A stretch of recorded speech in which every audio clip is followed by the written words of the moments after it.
Today or yesterday we had a big strike of the taxi drivers, as always complaining about Uber. Listen, I get it. People hate when their jobs is at risk because of disruption, because of the internet and the new companies. But let me tell you my stories with taxi when I was living in Paris. I don't know how many times. I lived in Paris 32 years.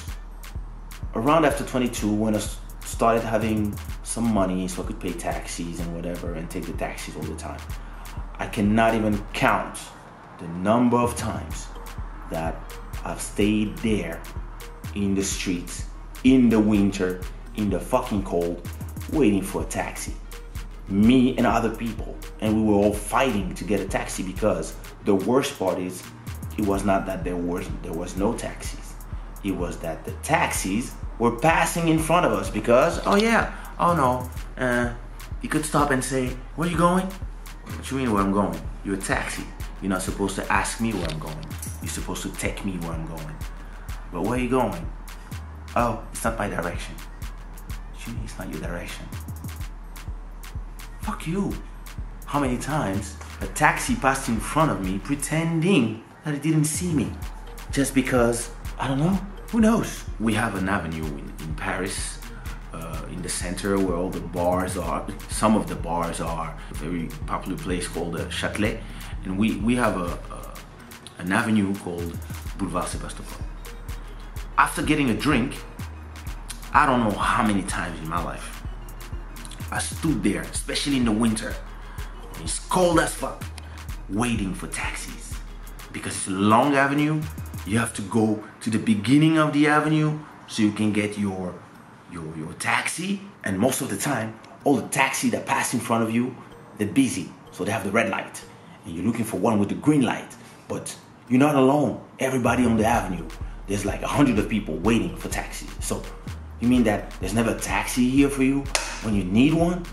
And sometimes there's one and it pretends that it didn't see you, and it's minus 10 degrees Celsius and you want to die because you're not feeling your feet, and all you want is to go home, and some guy decides that, oh, I have the power on you, and actually I'm not going to take you because either you're not going in my direction, or either you're black, or either you're a bitch, whatever, who knows. How many times did I call for a taxi only for it to arrive late of 20 minutes with already 20 euros in the counter and make me lose my flight?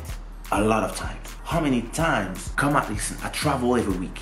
How many times did I come out the airport asking to taxis, who's taking the credit card? And I have like more than 20 taxis. Actually, this was the tipping point. One day, I come out of a plane from a long flight. I'm tired. I want to go home. I get out the airport. It's cold outside. I wait in line for the taxis as everybody. Once I arrive there, I tell the guy at the taxi station, I only got a credit card. I don't have cash on me. I just came back from Africa. I only have African money. I don't think you're going to use it.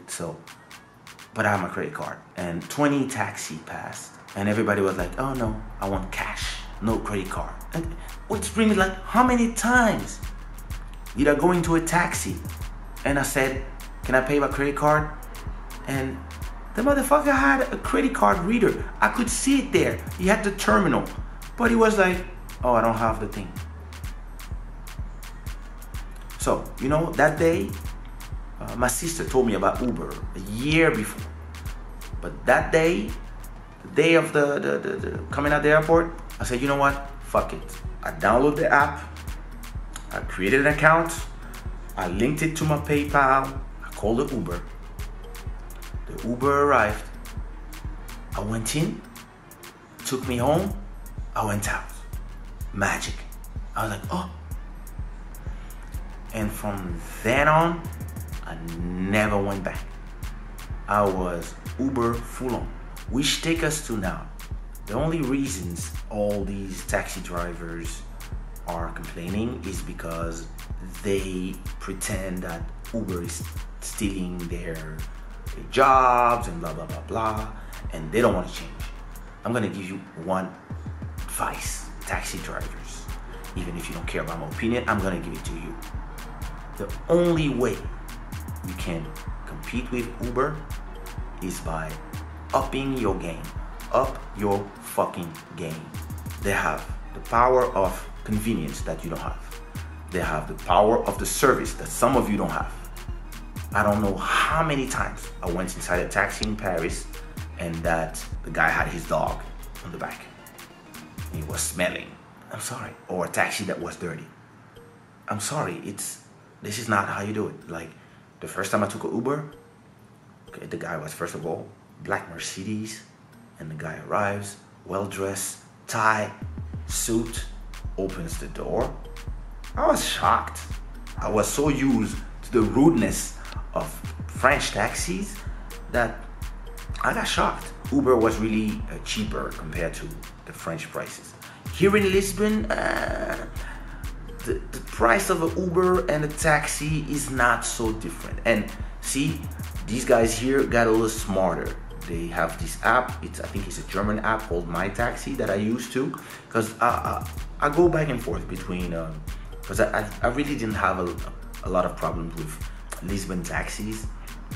So I go back and forth. Sometimes I use Uber, sometimes I use My Taxi. I really have to say that worldwide, if the taxis want to win this war, why am I lying to you? We lost this war already. But if you want to continue to survive a little bit, what I would say is up your fucking game. Up your game. Convenience. The fact that you go inside a Uber or whatever application and they already have all your data, all your payment things and whatever. You go in. You go out. This, you have to try to match that. All the taxis should have an app. Like all taxi companies or the government or whoever should create an app for all the taxis to use where we can also pay inside. Like My Taxi, for example, here we have My Taxi. My Taxi does that. The only problem with My Taxi is that the thing that you pay still is the counter from the taxi. So the guy has to insert the price and then you have to accept the payment in the app. So there's still a little bit of friction.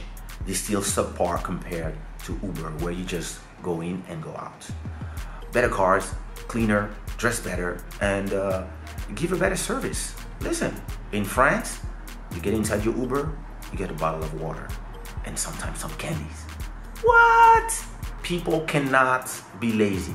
I say it all the time. When the internet came and disrupted my industry, which was the industry of music, yeah, we were selling a CD with 10 to 20 songs for the same price. And you could be lazy. You can have one great song. People were forced to buy the whole CD, and we would sell the CD for 20 euros. 20 euros? If you sell 1,000, you have 20,000 euros.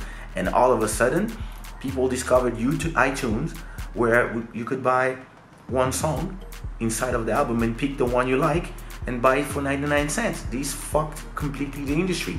We had to adapt because this is how the world is. You have to adapt. And if these people don't adapt and all they do is cry and do big demonstration and try to force the government to do something, Darwin will eat you alive. Because you cannot just wait for the regulators to save you, because the customers already have a higher expectation. And what you really need to do is up your game. That's the only thing you can do.